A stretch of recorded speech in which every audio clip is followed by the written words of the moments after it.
Welcome to another edition of Inspired Stories, where leaders share their experiences so we can learn from their successes, how they've overcome adversity, and explore current challenges they're facing.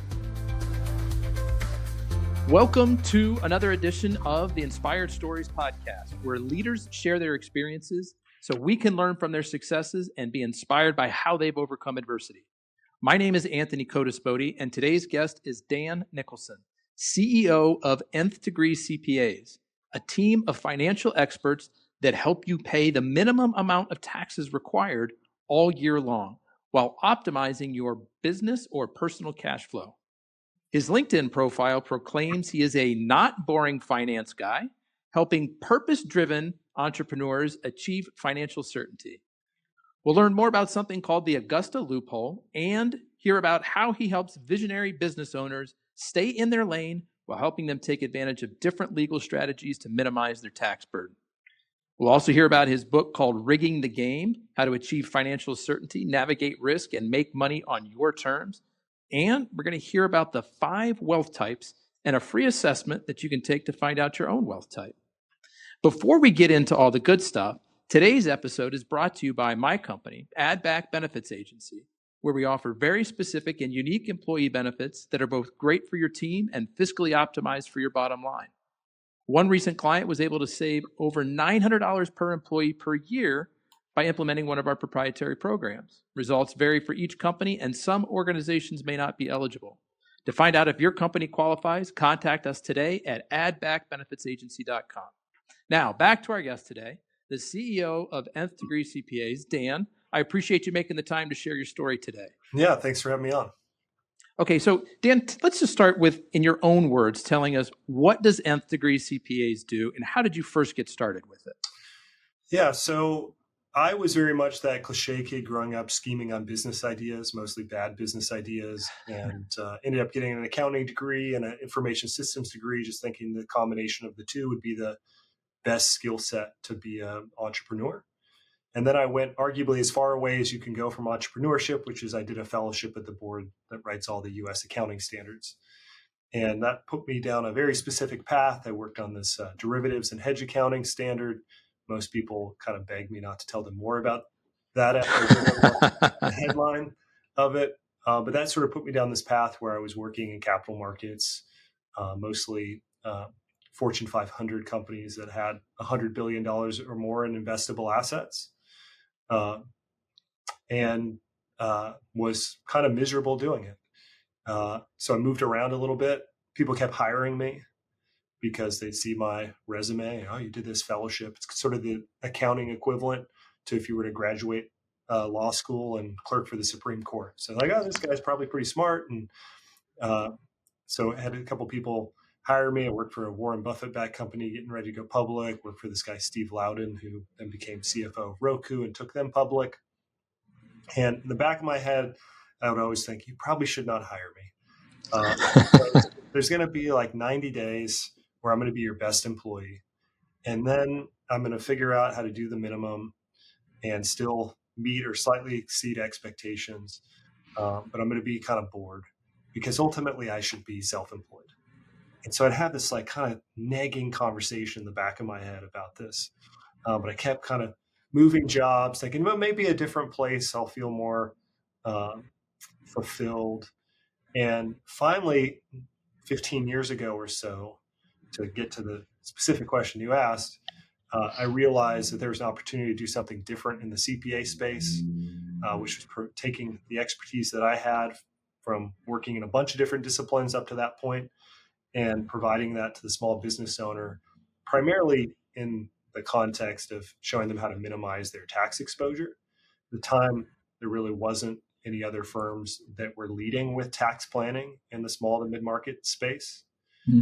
So if we weren't the first, we were one of the first to do that in the last kind of 15 years or so. And so that was kind of the thing that gave me permission to finally become a kind of full-time entrepreneur, is marrying all that experience on the accounting and finance side and taking it to the small business owner. And so when you were working for these bigger companies, I presume then that the services that you were providing them was basically on how to legally minimize their their tax liabilities. Is that right? The last firm that I worked at, that's what I did, was on the tax side. Prior to that, I've kind of done it all in the finance and accounting space. So I worked at Deloitte, where I got the fortunate opportunity. If anyone knows anything about Big Four, opportunity just means significantly more hours per week, where I got to be on both the financial audit team and the IT audit team, all around capital markets. So like, hey, we used to have 4 people doing this, but you've got this IS degree and this, so like, we'll just have you do all of it and it'll be really good for your career. And it was a good experience, but burnout and hours and all that was pretty high. So I did the financial audit, IT audit. Then I moved into a role in more of an internal accounting role, where we were part of what was pitched to me was we were going to convince Warren Buffett to change who was managing the investment portfolio for the business. Warren was a primary shareholder in this insurance and investment business that had spun out from Safeco Insurance. What they didn't tell me was that he owned the investment company that we were trying to fire. So, needless to say, we were not successful in convincing him to fire a company that he already owned. It's like, It's a tall mountain to try to climb. yeah. It's like being on a escalator, but it's a never-ending escalator. You're never getting to the top of that mountain. So internal accounting, then I worked in strategic finance with that guy, Steve Loudon, and then I worked in tax. So I've sort of got this mixed bag of, I've done all the sort of accounting finance stuff. Most of my competitors or contemporaries, they've worked in one specific domain for their career. Maybe because they're less of a masochist than I am, I guess. I like it. So as you made this transition from big corporations and at one portion of your career, you're doing tax related work. Did you find that work and the knowledge that you had in big corporations then applied pretty easily and evenly to the smaller businesses that you started to work with? In some ways, yes. A lot of the tax strategies that we might employ with a big corporation can work for a small business. There's a bit of a misnomer that you have to be a big corporation or sophisticated investor to access certain strategies. But a lot of what I learned in business school and what I learned in those big corporations just doesn't work in the small business space. It took me a number of years to figure that out. I would have clients come to me and they're like, hey, I really want these forecasts and key performance indicators. I want all these kind of traditional finance tools. I'd build them for them. I'd check in with them. And after 60 to 90 days, it's like, hey, how's it going? Like, oh, we don't look at that at all. What do you mean you don't look at it at all? Like, well, yeah, we built it all out, but it was all based off kind of BS numbers. We were kind of, we don't have any actual data. We just wanted to grow by 40%. So, like, yeah, okay, that makes sense. And it was those kind of repeated conversations where I realized that in business school and in a big corporation, but let's talk about business school, you really learn one thing. It doesn't matter what your major was, accounting, finance, marketing, whatever. You learn how to maximize shareholder value. That's what they're preparing you to do. When you're an executive at a publicly traded company, you have a fiduciary responsibility to maximize shareholder value. So it makes sense why business school will prepare you for that. At a small business or medium-sized business, you don't have the resources to maximize. Maximize is about have the most amount of clients, staff, etc. Small business owner, resources are even more scarce. You can't maximize, you have to optimize. Optimize is a totally different framework. Optimize is about how do I get my number one or top 2 priorities and put all my resources towards that.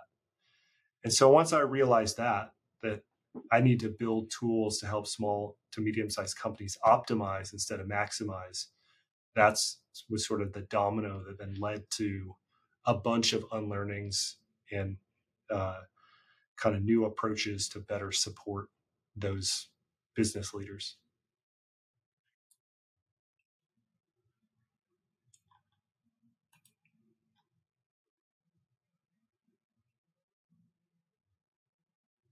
Anthony, did I lose you?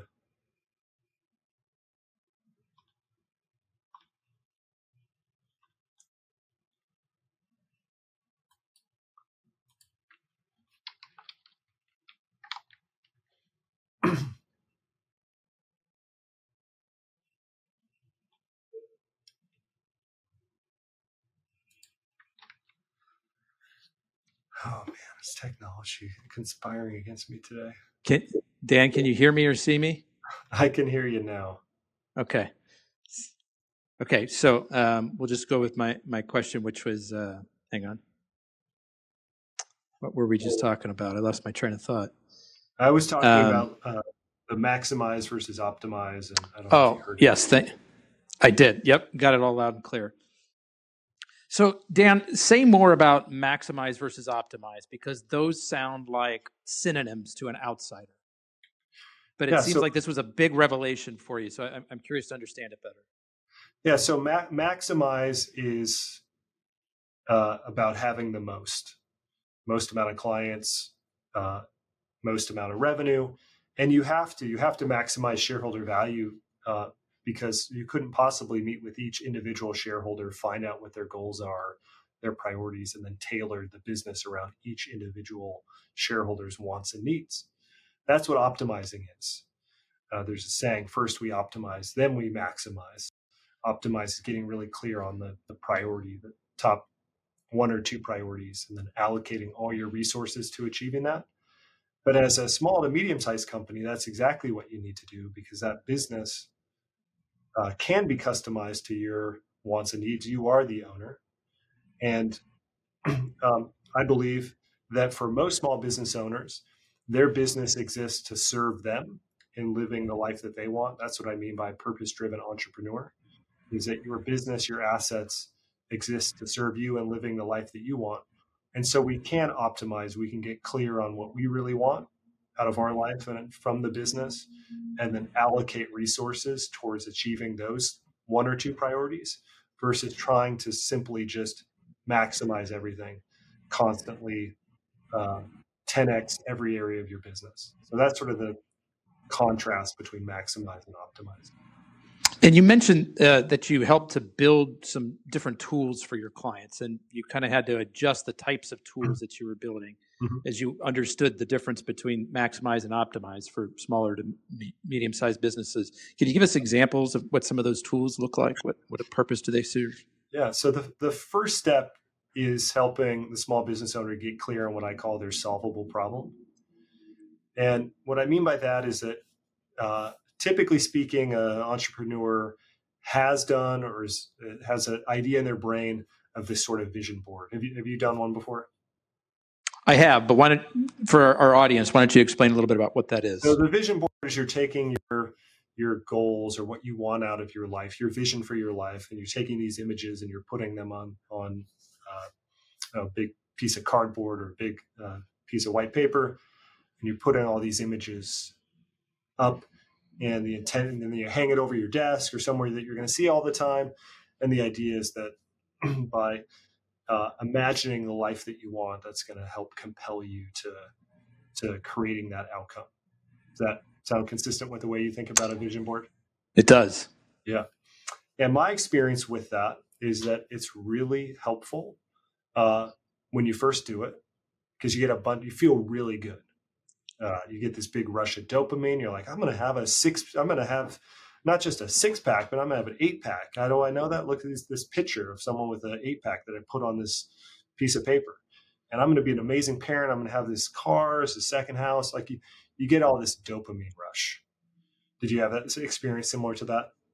I have, yes. And then I stopped looking at the vision board, and I stopped referring to it, and I get distracted. That's my personal experience, but yeah, go ahead. Absolutely. No, you teed me up perfectly with that, because my experience and talking to hundreds of business owners is that it's you get the big dopamine rush. Of course, after a big dopamine hit, you have a big crash later, but maybe you're getting up earlier for a couple weeks and you're just putting in a lot more effort, which is kind of what I call maximizing.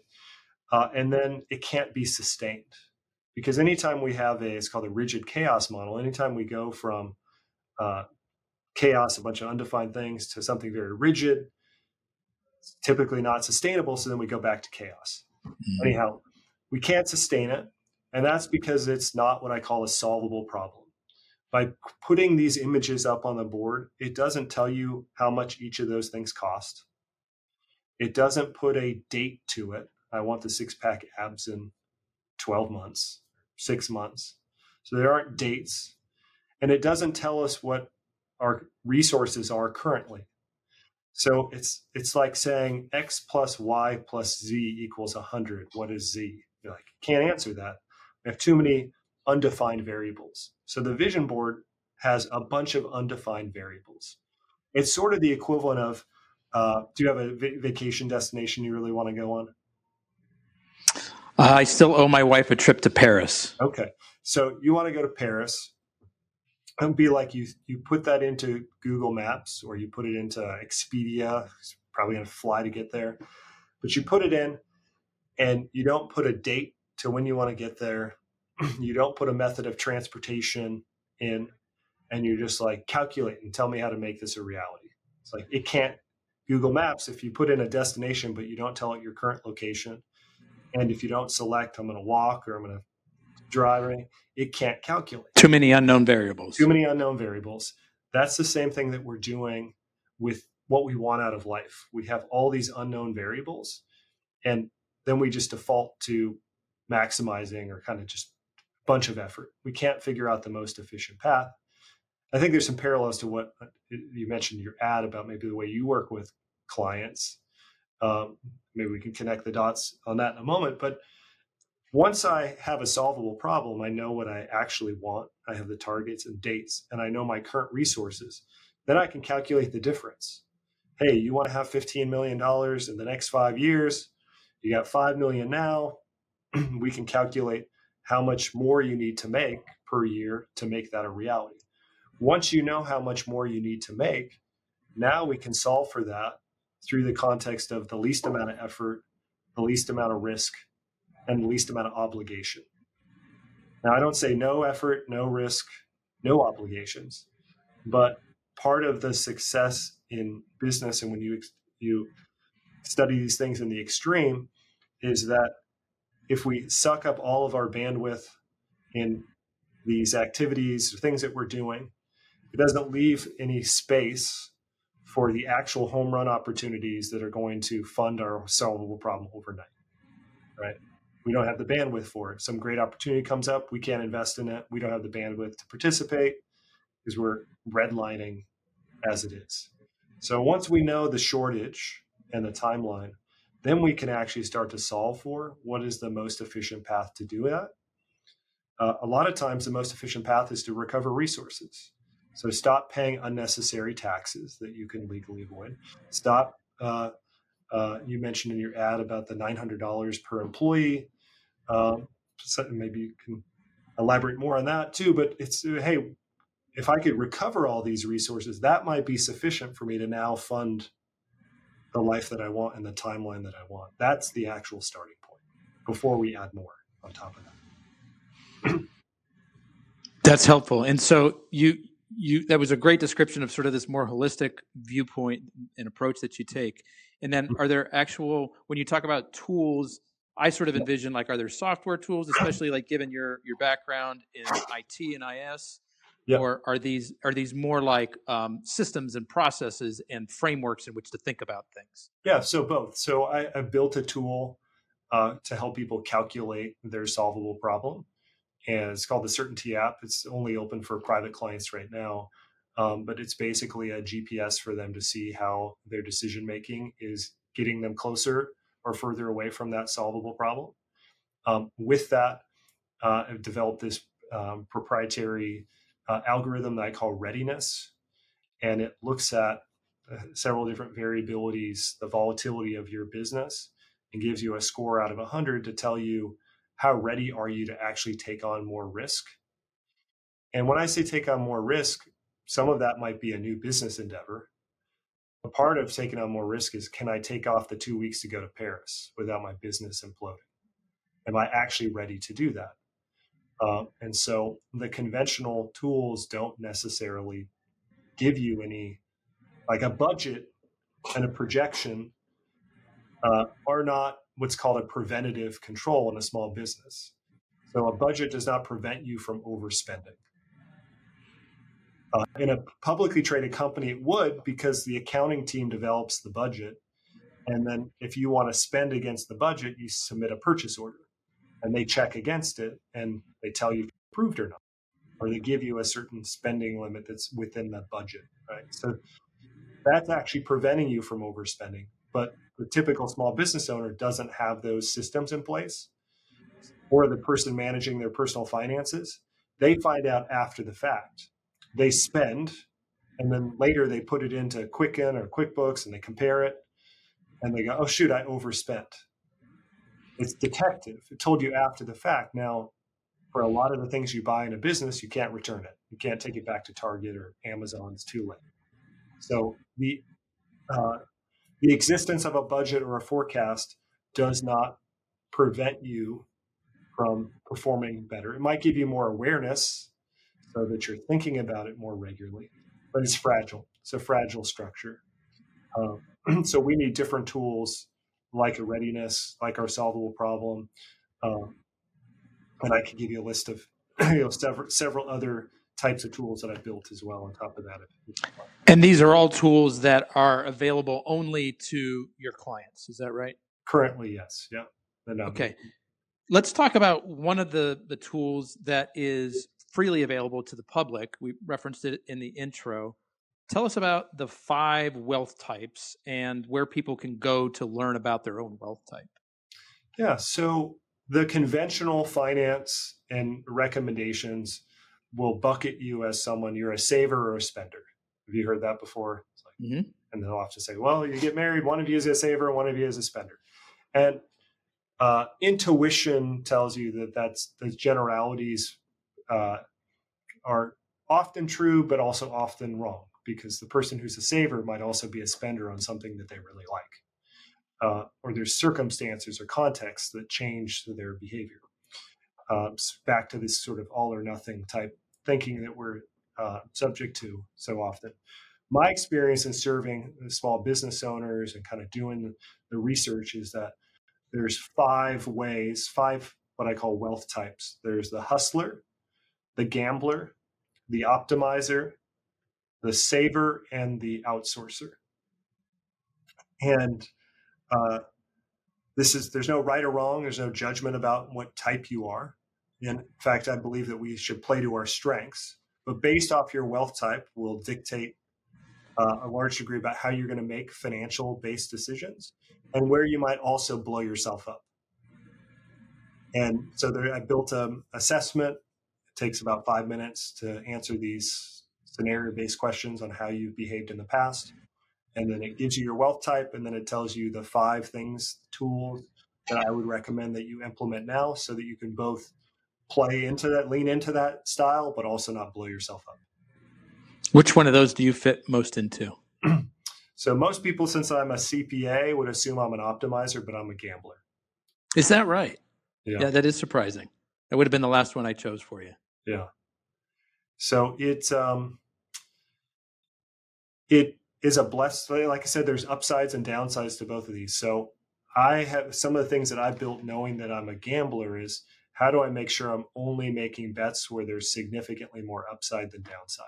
Because I know I want to make bets. Now, I don't actually gamble in a casino. I don't sports bet, but I believe that business is also gambling. We make a ton of bets. Now, if we left our day job and we told our family or significant other we're going to become a professional gambler, we get a bunch of scrutiny and are you okay? But yeah, go ahead. Yeah, so when you say you're a gambler, you don't mean a gambler in the traditional sense. You take calculated risks on yourself and on your business. Yep. Okay. Yeah.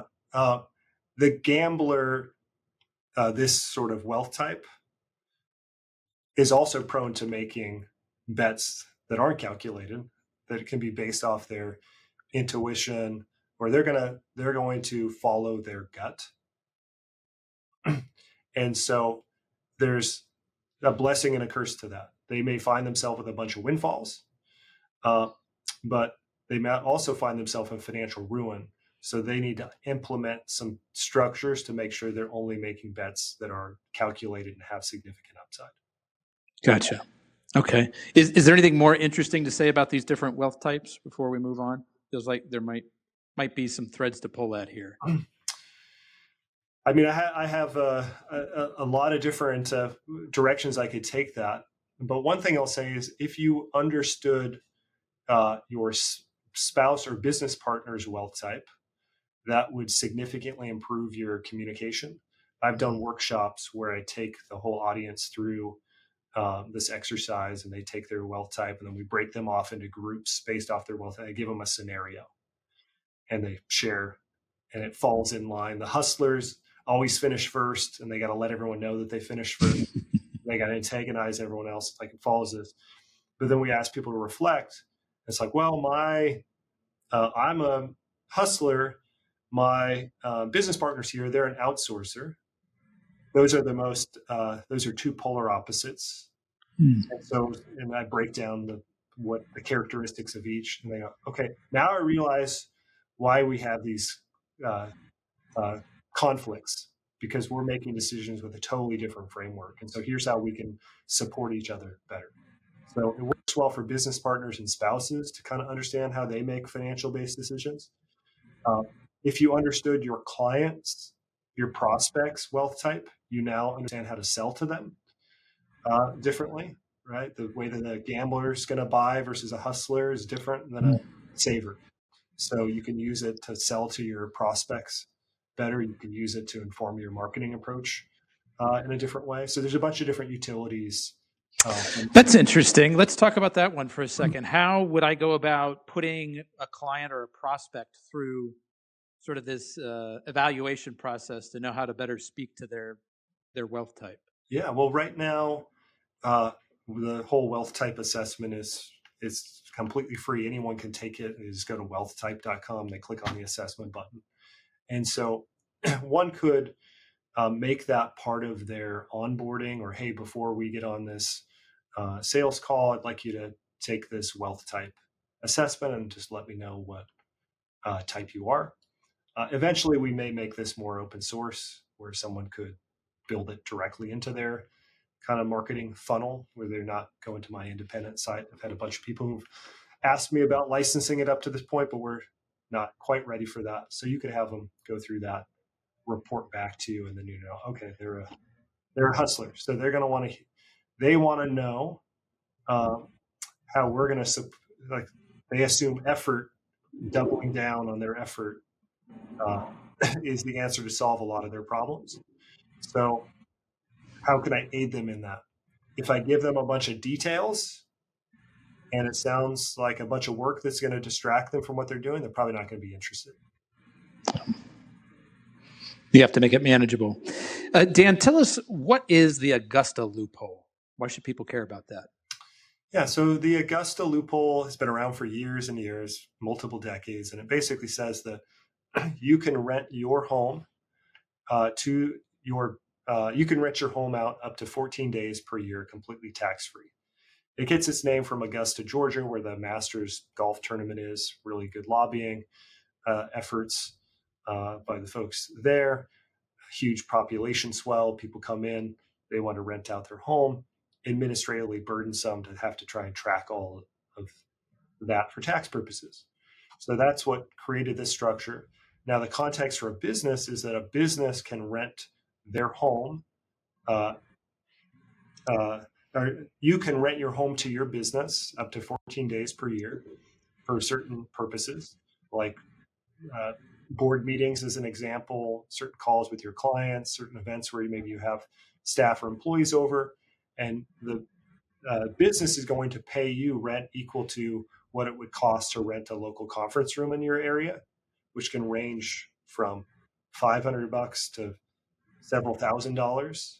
And so you can do that 14 times per year. Business takes a tax deduction for the rent.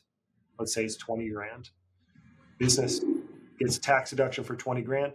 That 20 grand went to you personally. So you paid yourself, and that's non-taxable. So basically you got tax-free.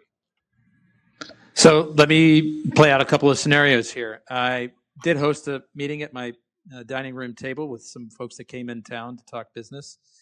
I've got later this summer. That was one day that we did that. I've got later this summer, like 6 or 7 days where my kids are done with summer camp. Their school hasn't opened yet, so I'm going to need to work from home. Do both of those situations qualify for what you just described? So the business meetings qualify. Working from home is kind of a separate part of the tax code, so you can still claim the home office and do the Augusta loophole. So those days that you're working from home may be more of the home office type scenario. The Augusta loophole is for events, board meetings, things like that, where you would generally, or it'd be commonplace for a business to use a conference. Got it. That's a helpful delineation there. That's a fascinating loophole to understand. Let me ask you, Dan, what are some of the most common mistakes that you see business owners make as they come to you as a new client? So on the financial side, the most common thing I see from business owners is that they want to divorce business decisions from financial decisions. So it's like, hey, I want to hire you so you can take care of all my financial problems because I just want to grow the business. Like, okay, well, that doesn't work because every decision you make has a financial ramification. So I can't just miraculously save you money on taxes or improve your cash flow if we're not going to have an ongoing conversation and you're going to be part of the process. And it gets perpetuated where a lot of times people will label themselves as I'm a visionary and I need an implementer. So I'm a visionary. I just want to go do the big picture stuff and you take care of everything else. But it's like the equivalent would be, I want you to give me a 6-pack because you're a trainer and nutritionist, but I'm going to eat and drink whatever I want. And I'm expecting that at the end of these 6 months, that because I hired you, I will have a 6-pack, right? It's like, if you're going to be irresponsible and not exercise or irresponsible with your diet, I can't help you get the outcome that you want. So this sort of like, I'm going to go play business, but not be responsible for the outcome doesn't work. That's the number one thing. Part of that, if I can give a second one, if it's okay. Yeah. Is being able to properly compare apples to apples. So there's something called the mental accounting bias, and it shows that by labeling things significantly impacts the way that we make decisions, which is why simply separating your money into different accounts. So you put money for investments in a different account from money you have for taxes versus operating expenses. Why people will make better decisions, it's just simply by labeling it. Allows you to see things more clearly. So I will regularly have someone come to me and we'll talk about tax planning, and I'll say, hey, I could, from everything you've shared so far, we can save you $100,000 a year. And they go, how much does that cost? Tell them cost. Oh, wow, that seems really expensive. Well, they're comparing us to maybe the one-off CPA firm or H&R Block. Okay, hold on, just real quick. You just told me you have a $1 million a year business with 10% margin. So 10% of $1 million is $100,000. I'm just making up numbers here, just illustrative. How much would you pay to generate $1 million? Guaranteed. I could guarantee you I'm going to generate $1 million for you the next month. You could guarantee me $1 million in revenue in the next month. Like I'd pay, $500,000, right? To get that $1 million in revenue for the $100,000 in profit. So you'll pay $500,000 to generate $1 million in revenue. But if I tell you it's $10,000 to generate a plan that guarantees you $100,000 in savings, you're like, that seems like way too much.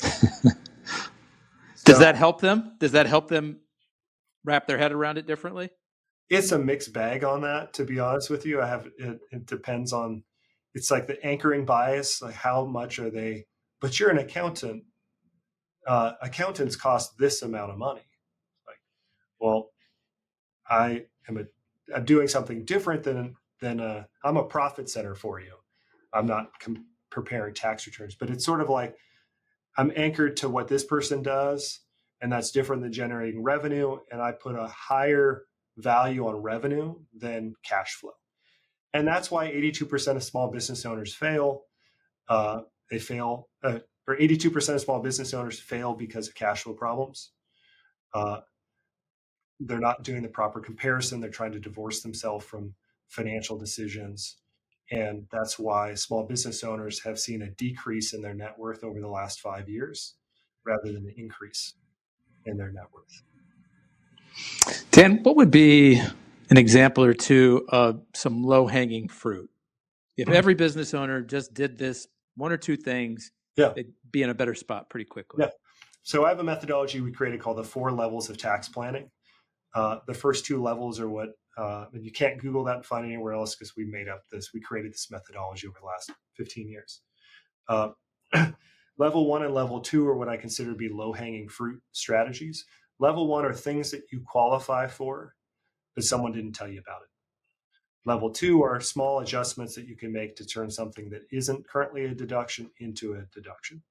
So Augusta Loophole is a perfect example of a level 1 strategy, which is you're already using your home for essentially conferences. You didn't know about it, so you weren't paying yourself that rent. You're paying yourself probably distributions. Let's reclassify those distributions as rent. Now it's a tax deduction. You still get the funds too. So we have about 30 or 40, closer to 40 these days, level 1 strategies of things that people aren't aware of that they miss out on regularly. Level 2, again, low-hanging fruit. How do we turn things into a tax deduction? Common one that's out there these days is paying your kids. So kids cost money. You don't get a tax deduction for all the sports and things that you pay for, but there are legal ways that you can put them on payroll. You pay them essentially $15,000 per year or less. That's going to be completely tax-free to them. You're going to save at your tax rate maybe up to 40%. And the money that you pay to them can be used to then pay for the expenses that you already had. So that's an example. But there's other things like the federal research and development tax credit. There's changing the accounting method that you're using to either increase the deductibility of things or defer revenue.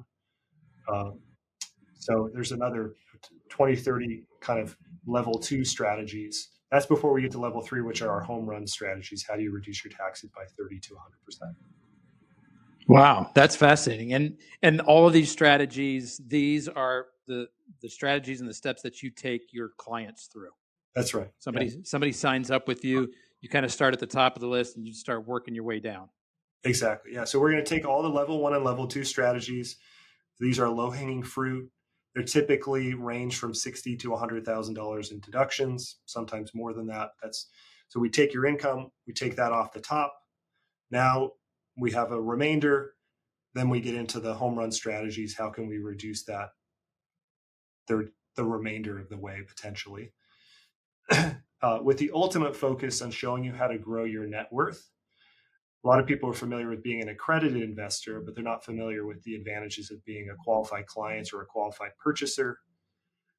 Those are SEC designations that are liquid net worth tied to, and that gives you access to different types of structured investments that have more tax benefits. That's the level 4 strategies. How do we make your future income non-taxable? Is there anybody else out there who's listening to this that is just on the edge of their seat dying to know what those level 3 and level 4 tax strategies are? Knowing how to reduce your taxes by 30 to 100%. I mean, that's pretty intriguing. Let me give you one if we have time. Sure, absolutely.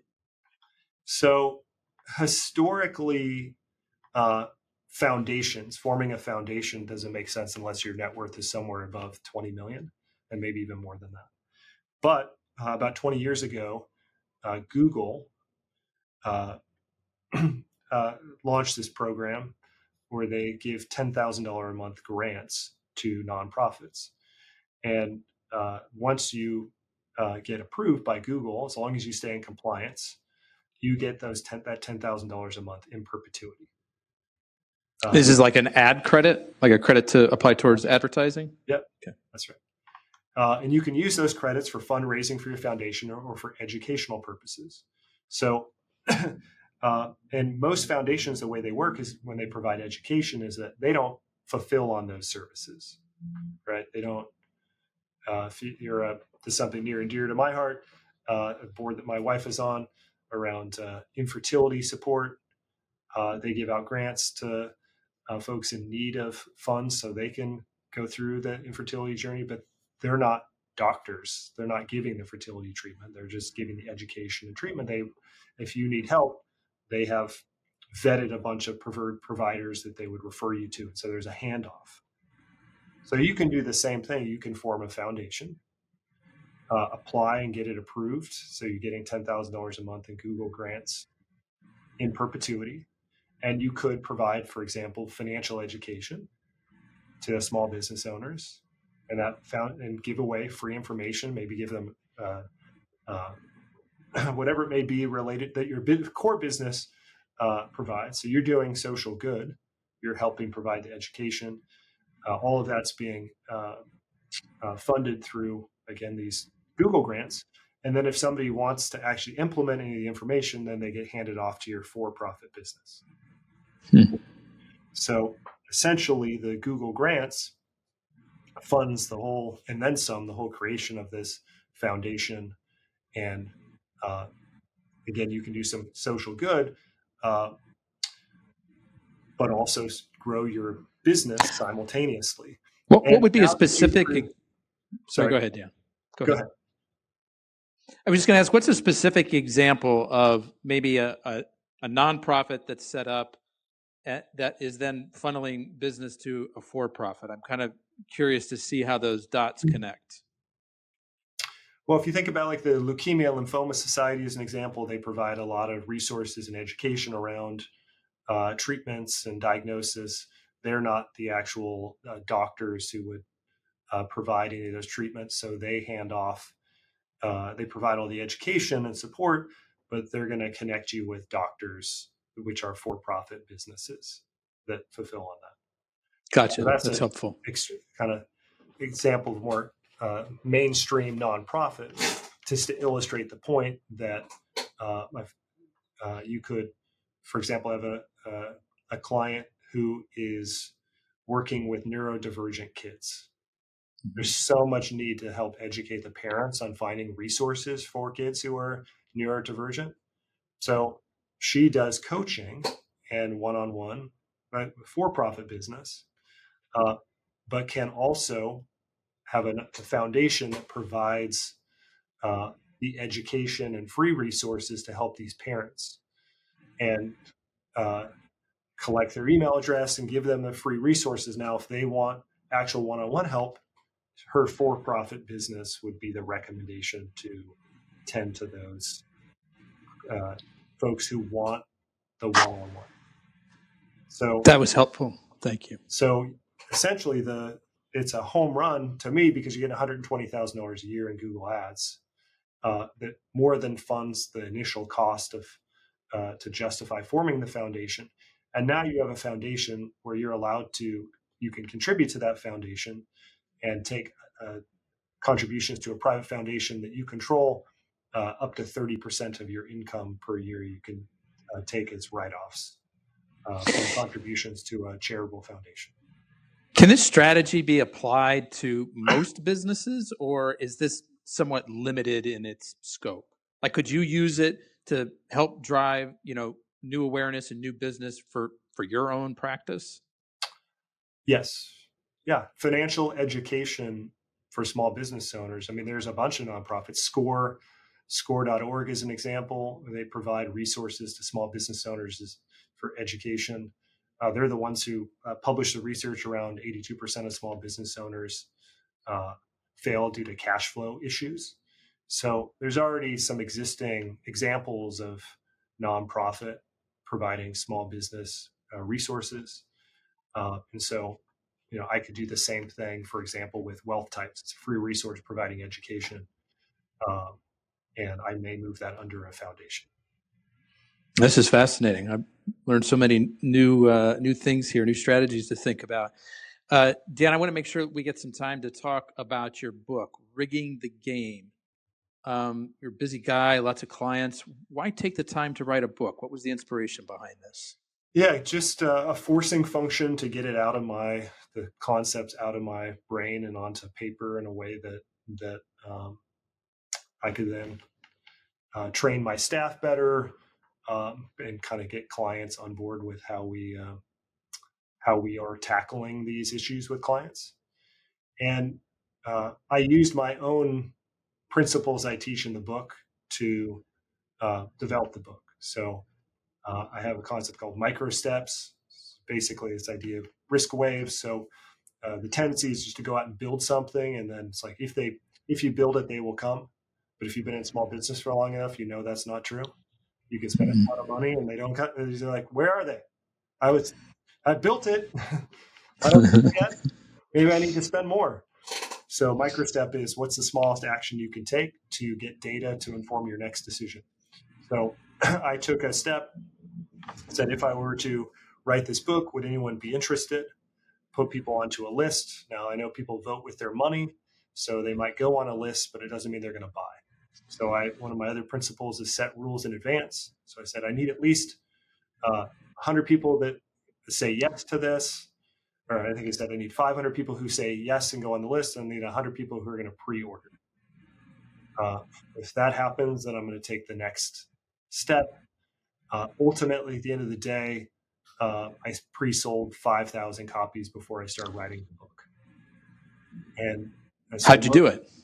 Through that process of micro steps and getting feedback and then combining it with a certification program and the solvable problem app that I kind of mentioned before. So essentially, I combined the book with the certification, a couple other things, and the pre-sale of the book funded creating the app and creating the certification program. That's pretty slick. Dan, I'd like to shift gears here for a second. And, every entrepreneur in the course of their career, they've had a personal challenge, a professional challenge, something big that, really knocked them down. But coming through the other side, there were some powerful lessons that were learned. I'm curious to hear if you can think of any examples of a life experience that you've been through like that. Yeah, it's a great question. And I share these anecdotes of these strategies and selling all those copies from Rigging the Game. And everything in that book and all those strategies come from me screwing something up, getting punched in the face or feeling like I got punched in the face, and then having to reflect and go, well, how did that happen? So the book has these 12 principles. So there's at least 12 failures just from the book that led to these principles. But to give you an actual specific example, so years ago, I bought a smaller CPA firm practice, and they were in the same building in downtown Seattle. We're on floor 3, they're on floor 10, and I bought this practice because he had a group of clients that I had exposure to in the previous firm that I had worked at,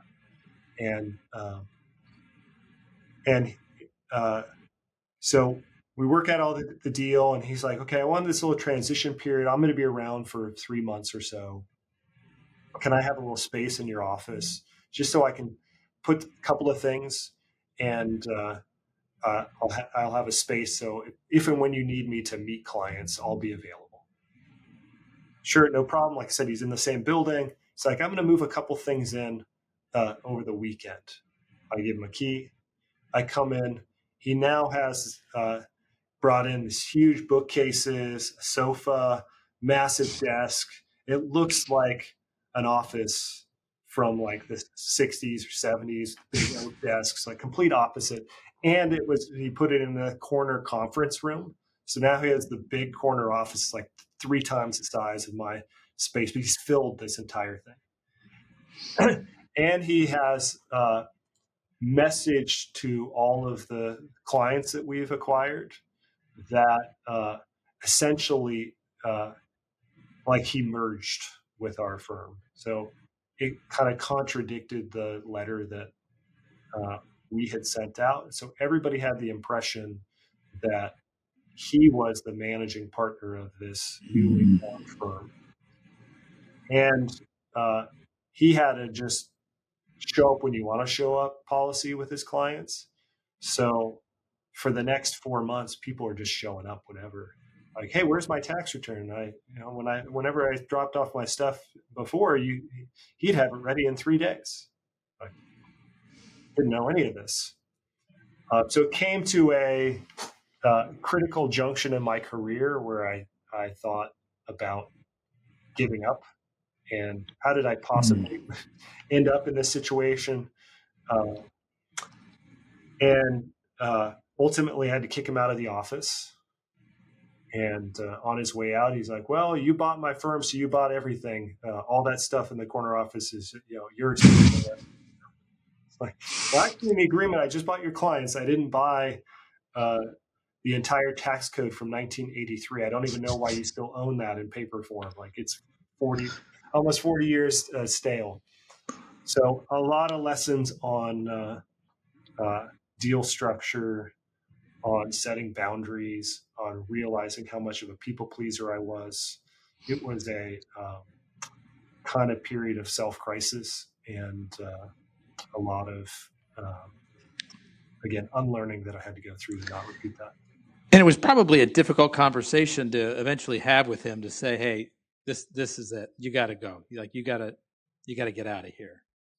It got to one of those points where you put yourself in a position where you feel like a victim for long enough, or you've been people pleasing, where it turns to anger. So instead of having a productive, healthy conversation around boundaries and reassessing that I needed to have the day I came in and he had the corner office, instead it was more of a, you got to get out of here right now. I'm tired of this. So you'd reached a breaking point at that point. The months of suffering had been enough, and it was just a natural conversation to have. Exactly. Yes, it's like anytime you leave that critical conversation, you put it off for too long, and then you have a meltdown and you overreact, when in reality it's because you put it off for way too long. So it did expose all of these people pleasing, nice guy tendencies that I've had to work on. Dan, I've just got one more question for you. But before I ask it, I want to do 2 things. If you're listening today and you like today's content, please hit the subscribe, like, or share button on your favorite podcast app. Dan, I want to tell people how to get in touch with you. What's the best way to make that happen? Yeah, two paths. One, you can go to Nth Degree CPAs.com and learn more about our CPA services, or go to wealthtype.com and take your free assessment. And there's ways that we can get in touch that way. Okay, last question for you, Dan. How do you see your industry, the space that you operate in, evolving in the next 5 years? What do you think the big changes are that are coming? So 75% of CPAs have hit retirement age. That happened a couple years ago. Accounting enrollment, depending on the program, is down 30 to 50%, and enrollment in the CPA exam is down 20 to 30%. And first-time pass rates are down 2 to 3 percentage points, which is another roughly 20%. First-time pass rate has historically been 12%. So we are at a kind of critical junction as a profession at CPAs around the staffing shortage, and that as a profession, young people don't want to join the profession. So in some respects, AI and machine learning and some of those automations come for us at a really important time because of staffing shortages. But we're going to have to really get as a profession, a heart-to-heart around how we treat people, in terms of the industry is pretty known for long hours, from staff feeling unappreciated by clients. So there's a lot of kind of systemic issues that have to be addressed. And there aren't a lot of easy answers to it because it's gone on for so long. But one of the reasons why our vision as a firm is to redefine the accounting industry, and a lot of why we lead with planning and why we've developed some of these other tools is because of the trends in our industry, and that we're going to have to rely on being able to work with clients without necessarily having everyone be a CPA. Dan, I want to be the first one to thank you for sharing both your time and your story with us today. I really appreciate it. Yeah, my pleasure. Yeah, and thanks for putting up with me, all the tech challenges I had before this that the audience didn't see. So thanks for letting me go from my webcam in my office instead of my normal setup. I appreciate it. As far as we're concerned, nothing ever happened. Well, folks, that's a wrap on another episode of the Inspired Stories podcast. Thanks for learning with us today.